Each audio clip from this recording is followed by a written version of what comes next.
quand il réalise en 2018 De chaque instant, Nicolas Philibert a déjà derrière lui une carrière importante de réalisateur de documentaires, et en particulier un certain nombre de films concernant les enjeux de soins, notamment Le pays des sourds, qui, comme son nom l'indique, concerne les malentendants, et La moindre des choses, tourné à la clinique de la Borde, dont le responsable, le professeur Jean Houry, a aussi été filmé par Nicolas Philibert dans un très beau entretien documentaire qui s'appelle De l'invisible.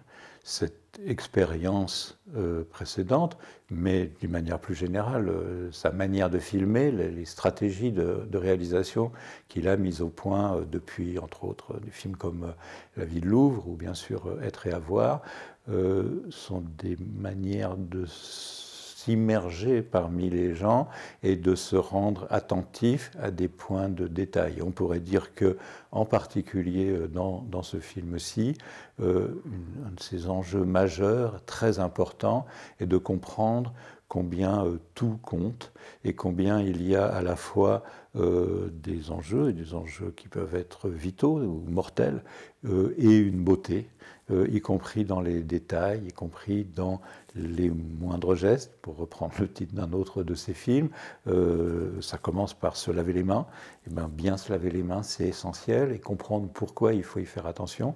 Mais ce qui touche cet aspect corporel, physique, Philibert sait aussi en capter les dimensions plus spirituelles, dans ce qui relève de la peur des gens, parfois du désir aussi qui peut circuler entre les patients et ceux qui s'en occupent. Tous ces éléments-là, le cinéma peut s'y rendre sensible grâce à cette forme d'attention très délicate et en même temps très permanente, constante, un peu obstinée, qui est le cinéma de Nicolas Philibert.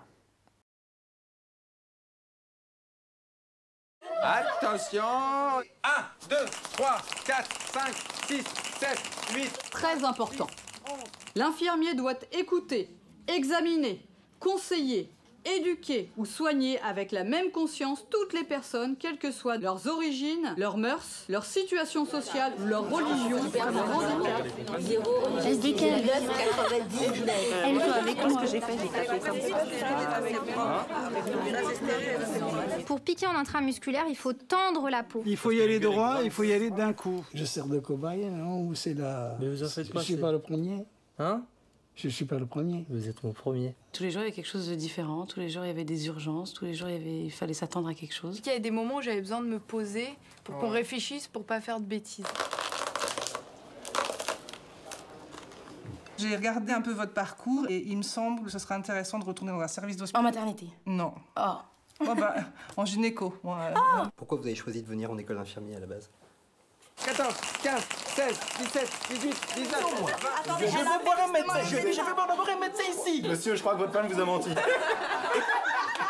Alors bien évidemment, au bloc aussi, il faudra retirer... Bon, vous n'avez pas de vernis, mais tout ce qui est bijoux. J'étais tellement mal pendant ce stage que je n'avais qu'une hâte que ça se finisse. Voilà, j'ai bien fait de continuer parce qu'après, je vais être contente de moi. Ah mais il y a de quoi être fier, hein. 23, 24, 25, 26, 27, 28, 29, 30, 31, 32, 33, 34, 35, 36, 37, 38. Bonjour Nicolas Philibert. Bonjour.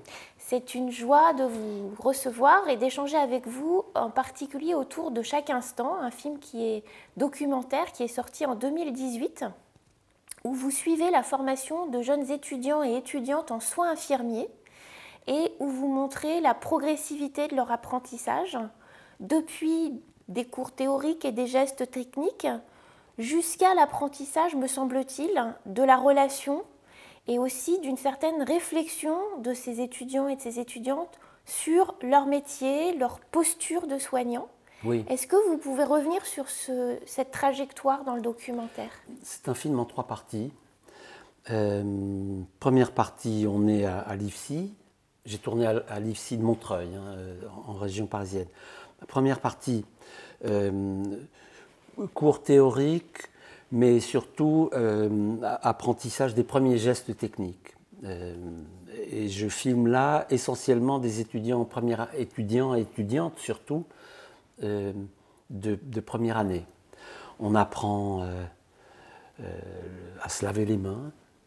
C'est prémonitoire d'ailleurs, parce que cette question du lavage de mains va tout d'un coup prendre une grande importance quelques mois plus tard, après la sortie du film, au moment de la pandémie. Mais voilà, des gestes simples de base, lavage de mains, les premières injections, prise de sang.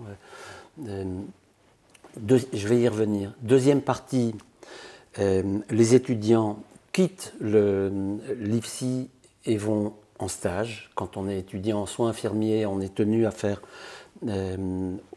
6 stages pendant les 3 années de formation dans des différents types de lieux de soins, courte durée, longue durée, en psychiatrie, etc. Et puis, troisième partie, retour de stage, les étudiants et étudiantes sont invités à l'issue de chaque stage, sont invités à rencontrer leur tutrice, leur référente, pour raconter les difficultés rencontrées, ou les joies d'ailleurs, les peurs, les phobies, les doutes, les questions, etc. C'est le moment où les étudiants peuvent travailler leur posture de soins et élaborer à partir de l'écart entre leurs aspirations et la réalité à laquelle ils ou elles ont été confrontés pendant un stage. Ce qui est très important, cette possibilité qui leur est offerte d'élaborer, de réfléchir, de travailler cette posture de soins, parce que on peut dire que aujourd'hui, dans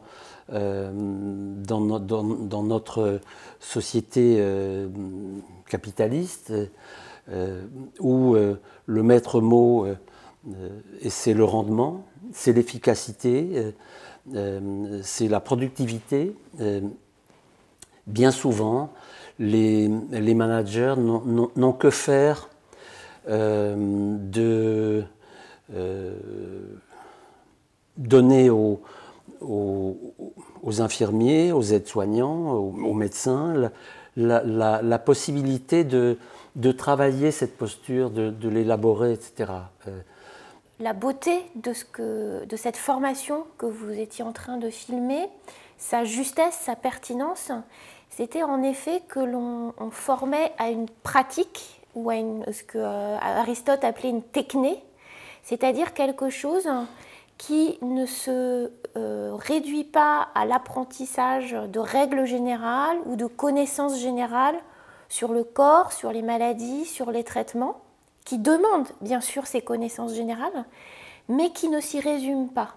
Oui. Et j'ai l'impression que c'est ça que le film a réussi à rendre, c'est que c'est en faisant, en exerçant, en tâtonnant, en se questionnant, en marchant, que l'on apprend à soigner.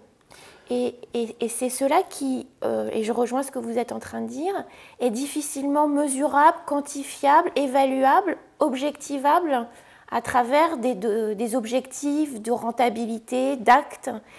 Et je trouve que les jeunes ont l'air de très bien le comprendre, et en tout cas d'incorporer cette nécessité d'aller progressivement et de penser leur pratique. J'aurais pu m'installer dans un service et filmer des infirmiers, des infirmières en activité, en poste. J'ai choisi très vite, à l'inverse,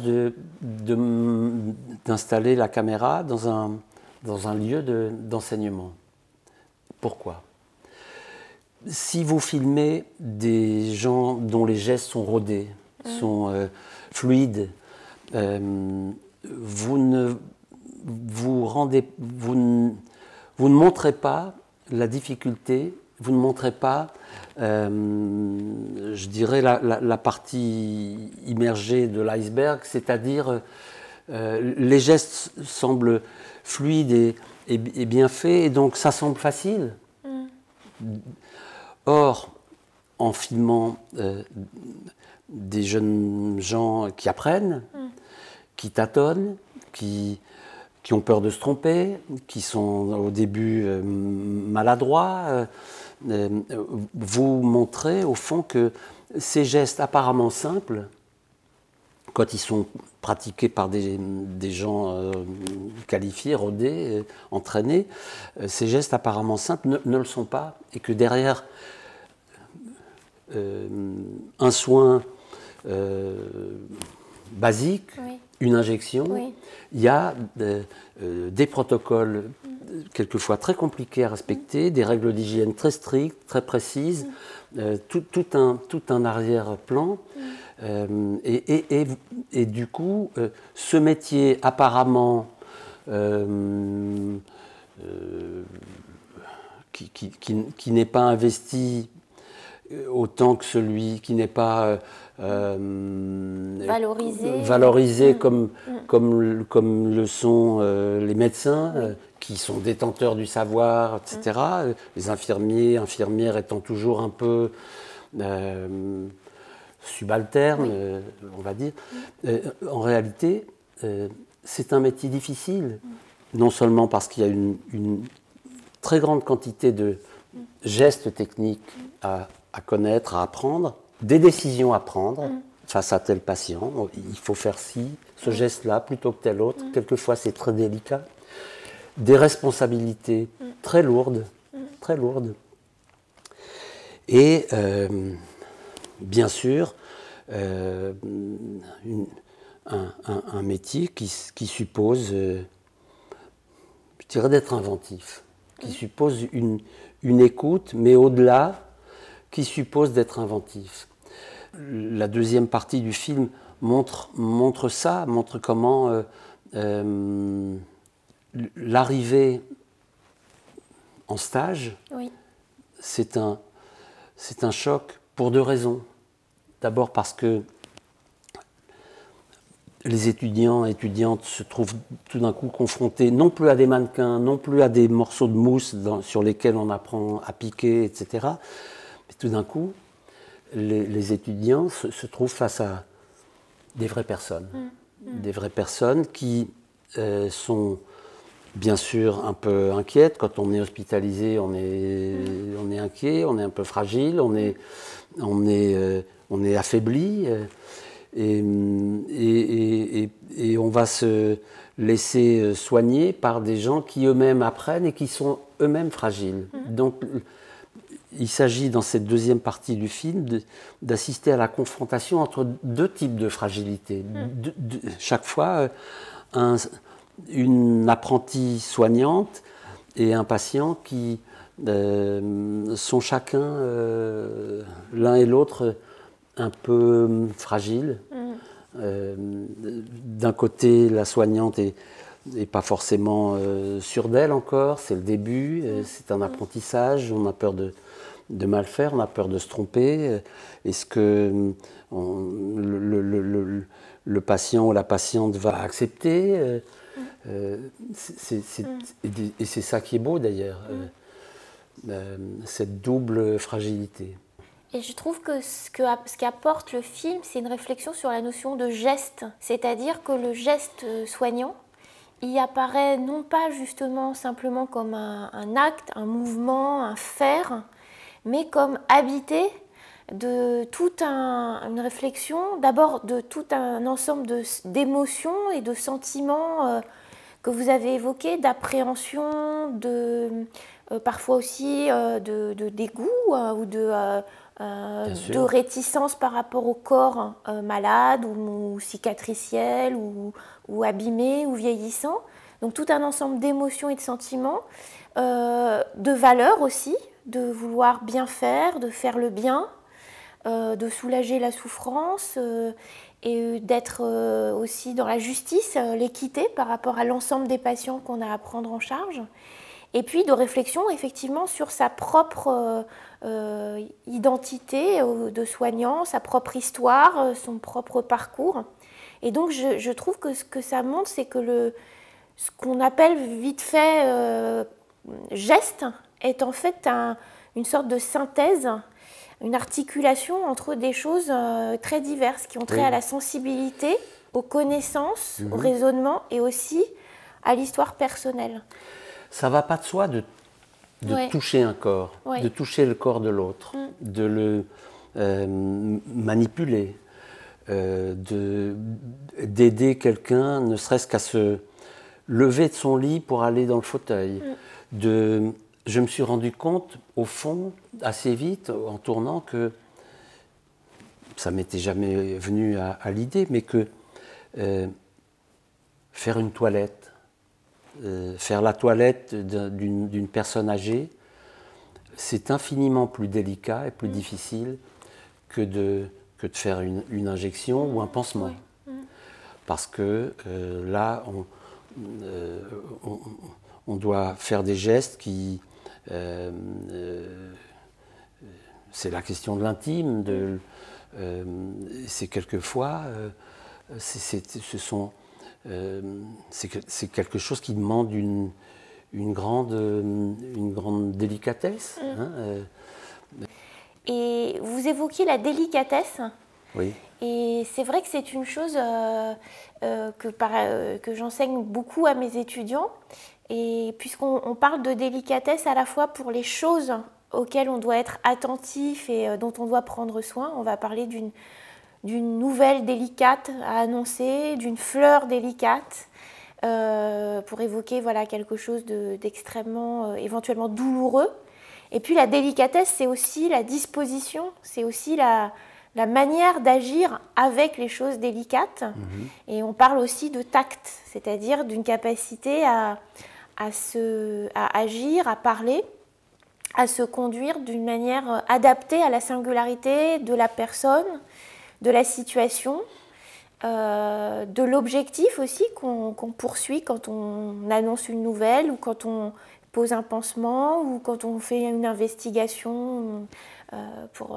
Et je trouve que cette chose, la délicatesse, elle est bien rendue dans le film, aussi dans les entretiens. Donc elle est évidemment apprise dans les gestes, dont vous avez dit qu'ils doivent être habités, au fond que le soin, le geste de soin devient un bon soin, comme disent les esthéticiennes du Caire, lorsqu'il est habité, qu'il est animé par la sollicitude, par la compréhension des besoins et de la réponse aussi d'autrui, de la manière dont l'autre réagit. Mais j'ai trouvé aussi que la délicatesse apparaissait dans les relations entre les enseignants et les étudiants et qu'elle est du coup très très formatrice à ce moment-là. Une des raisons pour lesquelles j'ai choisi de faire le film, de camper le film à l'IFSI, ou plutôt l'IFPS, mais qu'importe, de Montreuil-sous-Bois, est lié à l'équipe enseignante qui d'emblée m'a accueilli et qui d'emblée m'a semblé s'est montrée partie prenante du projet, acceptant que je vienne y passer quelques mois pour le film. Et j'ai senti une équipe très, très investie, très motivée. Cette troisième partie dans le film, cette troisième partie, ces échanges entre étudiants et formateurs et formatrices, c'est la plus riche. Oui. C'est la plus... on y découvre une infinité de questions, les questions que se posent les étudiants ou que leur posent les référentes, les tutrices, situations de fragilité, de peur, de phobie, de difficulté de s'organiser, la question de la hiérarchie dans une équipe, l'éventuel harcèlement dont certaines sont victimes. On peut vous pousser à la faute, on peut... bref. Oui, eux-mêmes, ils s'expriment avec énormément de pudeur sur leurs sentiments, mais aussi, on voit très bien qu'ils ont cette volonté d'être à l'écoute et en réponse à des besoins de personnes qui sont très différentes. Oui. Il y a la question de est-ce qu'une personne a nécessairement besoin ou envie de savoir que sa fin est proche. Et tout de suite, ces jeunes, enfin ce jeune en l'occurrence dans le film, comprend, voilà, Brahim est confronté, premier stage, il est confronté à la fin de vie. Et c'est ça aussi que dit ce film. Voilà des jeunes gens qui sont très tôt, très vite, confrontés à la finitude, à la fin de la vie, à la mort, à la souffrance. Et évidemment, ça va pas de soi. On peut se refermer, se faire une carapace et prendre un peu de... Mais en fait, voilà, ils ne fuient pas justement, on les voit vraiment affronter ces questions avec leurs mots, avec leur propre sensibilité, leur peur, mais vraiment à ne pas les prendre vraiment au sérieux et à cheminer vers l'idée qu'il y aura sans doute que des situations singulières face auxquelles il faudra, comme vous le disiez, inventer en fait. Oui. Une anthropologue du soin, Anne-Marie Moll, dit bricoler, mais dans un sens qui n'est pas péjoratif. Non, parfois, les médecins entendent le mot bricolage comme quelque chose de l'à peu près, mais au contraire, c'est... vive le bricolage, voilà, pour moi, oui, bien sûr. C'est plutôt quelque chose de l'ordre de l'adaptation à des situations toujours un peu bancales et où la réponse n'est pas écrite d'avance, en fait. Ouais. Bien des spectateurs m'ont dit, mais dans notre champ d'activité, dans notre champ d'apprentissage, l'enseignement général, prof de collège, prof de lycée, médecine, etc., ça devrait exister. Ces temps qui sont offerts aux étudiants pour qu'ils puissent travailler leur place, de façon à réfléchir à toutes les questions auxquelles leur travail les confronte. Oui. Il me semble que là, la formation en soins infirmiers constitue un modèle, tel qu'elle est en particulier filmée, pour la formation dans les études médicales. Oui. Et que là, le film montre un manque et quelque chose qui n'est pas encore pensé, effectivement, la réflexivité, du fait que l'échange, le dialogue, en dehors d'une évaluation sur un programme, un item, dans le cadre d'un examen, mais le dialogue autour d'une situation vécue ou d'un problème ressenti, encore une fois, réduction à l'évaluation d'une connaissance ou d'une compétence, mais juste pour savoir ce que l'on en pense et ce que l'on en fera pour plus tard, cela n'existe pas ou très peu. Alors, cela peut exister dans le compagnonnage, dans les stages hospitaliers, mais c'est extrêmement variable selon les situations, les services, et du coup, tous les étudiants n'y ont pas accès. Vous évoquez la délicatesse de cette situation et de celles qui accompagnent les étudiants dans leurs études. Au moment de ces entretiens, on la voit, on la sent, ce tact, cette délicatesse. Pourquoi ?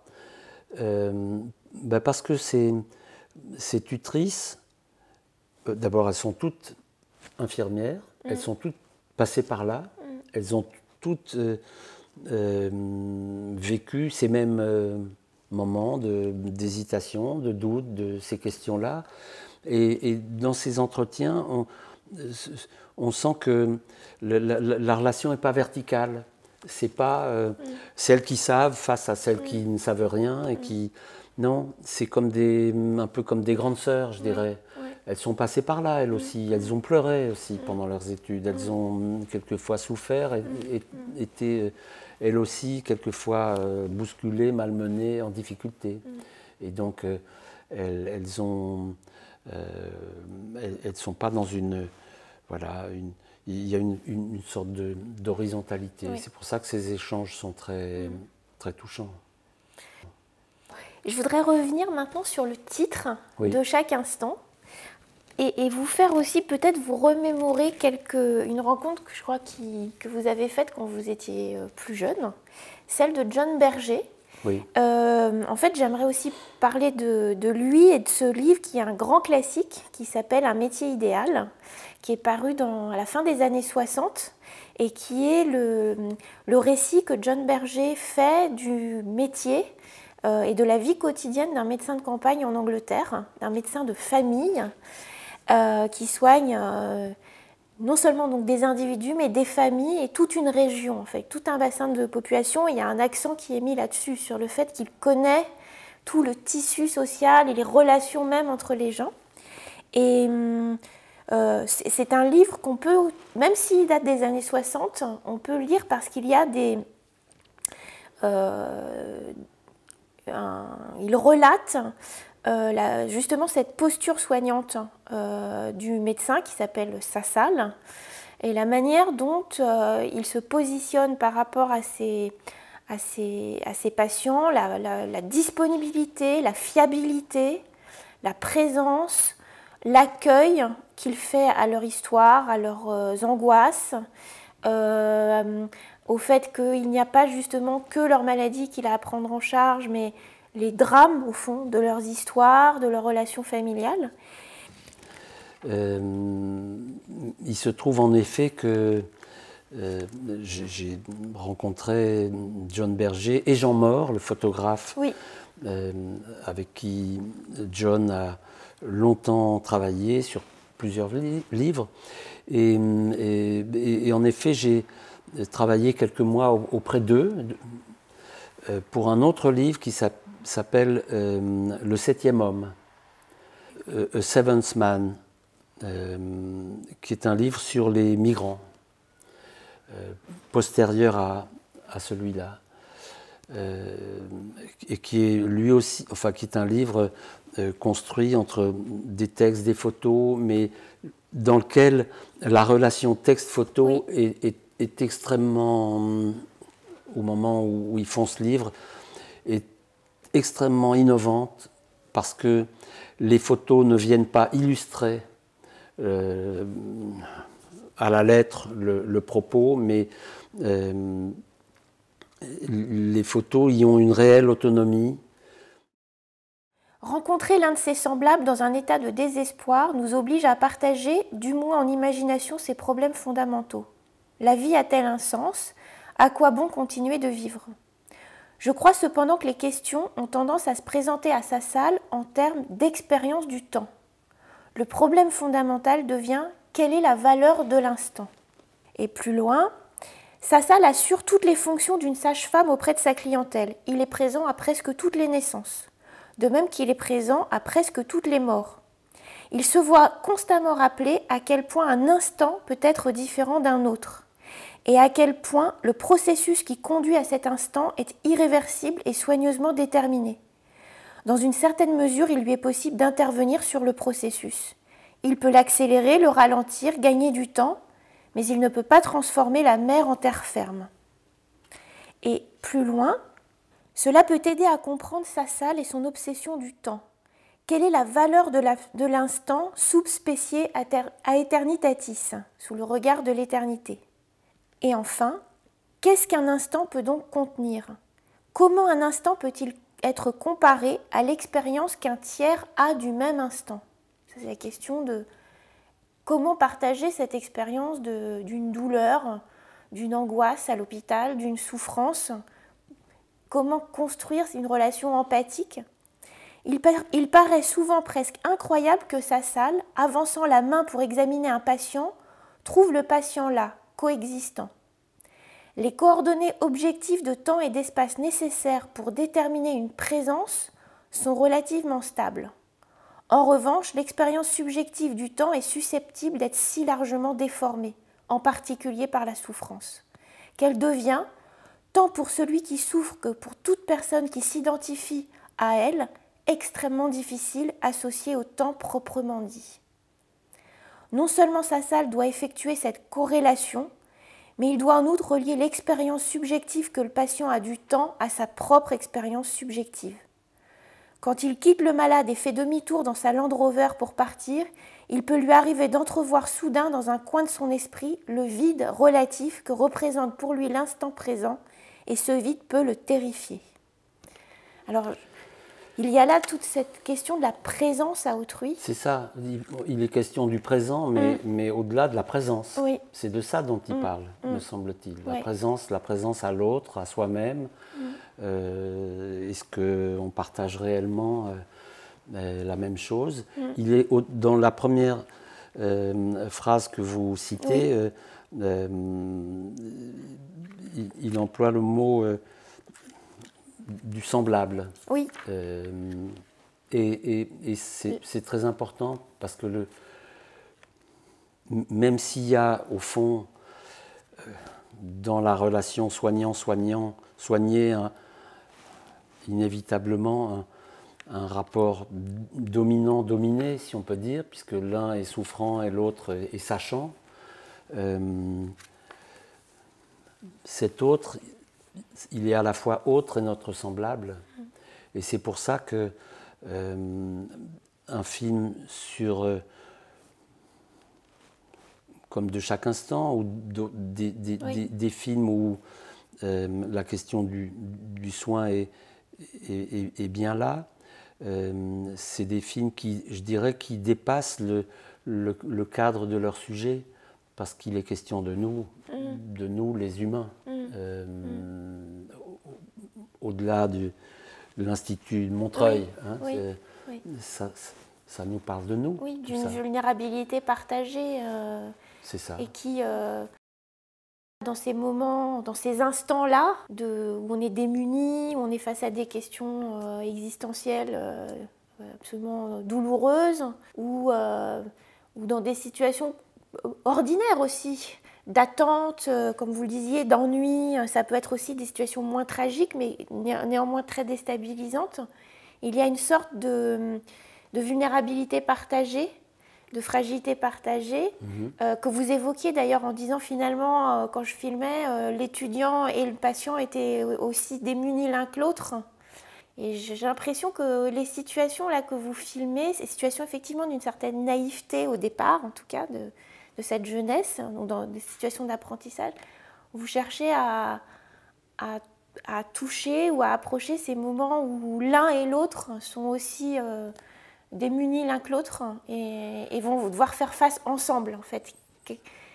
Mais vous savez, moi aussi j'apprends en faisant le film. Et moi aussi je suis à mon tour dans une relative fragilité.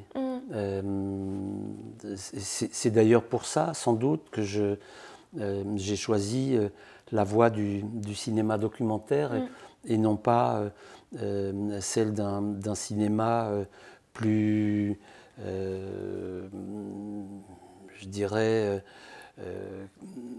celui de la fiction, qui est un cinéma dans lequel il y a des contre-exemples, mais dans lequel l'histoire est écrite à l'avance et on met en image un scénario déjà écrit. Moi, je ne sais pas où je vais, je sais un petit peu où je mets les pieds. Je sais que ce qui me motive pour faire un film, c'est une forme de curiosité, de désir d'apprendre, de comprendre un peu le monde dans lequel je suis, de comprendre un peu ce que je suis venu faire là. Au fond, faire un film, c'est essayer de comprendre pourquoi j'ai voulu le faire. Oui. Donc je suis, moi aussi, bien que derrière la caméra, protégé par elle d'une certaine manière, je suis aussi quelqu'un qui tâtonne. Et il y a du coup, entre ces étudiants qui tâtonnent aussi, et moi, une forme d'expérience partagée, de communauté. Une forme de proximité, d'une certaine manière. Je fais des films avec et à partir de mon ignorance et mon désir d'aller à la rencontre d'eux. Et je dirais, je fais mes films avec mes oreilles. peut-être plus que la question de la parole, de l'écoute. C'est la... Oui, c'est le maître mot. C'est le maître mot chez moi. Chez d'autres aussi. Hein, mais dans le soin aussi. Mais dans le soin aussi, bien sûr. Et pourquoi Sassal est-il considéré comme un bon médecin? Parce qu'il a guéri beaucoup de malades? Cela pourrait constituer la réponse, mais je suis sceptique. Non, il est considéré comme un bon médecin parce qu'il répond aux attentes profondes, bien qu'informulées des malades, en quête d'un sentiment de fraternité. Il les reconnaît. Il échoue parfois, en général parce qu'il a manqué une occasion cruciale et que le ressentiment étouffé du malade devient trop difficile à vaincre. Mais on perçoit chez lui la volonté constante d'essayer de reconnaître. Et le passage se termine ainsi. Quand il parle avec un malade ou qu'il l'écoute, c'est comme s'il le touchait aussi avec ses mains, dans l'espoir d'être moins susceptible de se tromper. Et quand il examine physiquement un malade, c'est comme s'il conversait avec lui. Il y a beaucoup de choses dans ce passage. La fin est magnifique. Elle fait lien avec ce que vous avez dit tout à l'heure. Peut-être que dans le travail de documentaire, ce n'est pas tellement l'œil qui importe, mais l'écoute. Et peut-être que dans le travail de soin aussi, ce n'est pas tellement l'œil, le regard, le fameux regard médical, que l'écoute et la conversation. Et le toucher aussi. Et que le toucher est une manière d'écouter et l'écoute est une manière de toucher. Et ça, c'est très très beau. Et c'est ce que je trouve qui est difficile dans la formation, c'est de former à ça. De former à cette mise en correspondance de l'écoute et du toucher. Mais c'est pas, vous l'avez évoqué, tout ça, c'est pas un savoir... théorisé ou quantifiable. Oui. C'est pas quantifiable. C'est bien sûr, il y a certaines choses qui sont impératives et qu'il faut connaître, qu'il faut savoir, mais au-delà, tout repose sur la manière, sur l'art et la manière. Il y a cette idée je l'ai évoqué, mais pas seulement de se rendre utile, mais d'apprendre de l'autre, d'être avec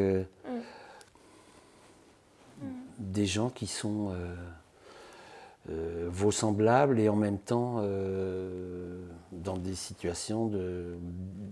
Vous êtes confronté à la vie, à la fragilité de la vie. Vous êtes vous-même fragile, vous êtes tout d'un coup confronté à plus fragile encore que vous.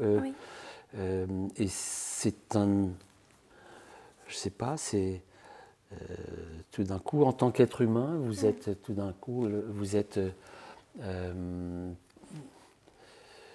porteur de...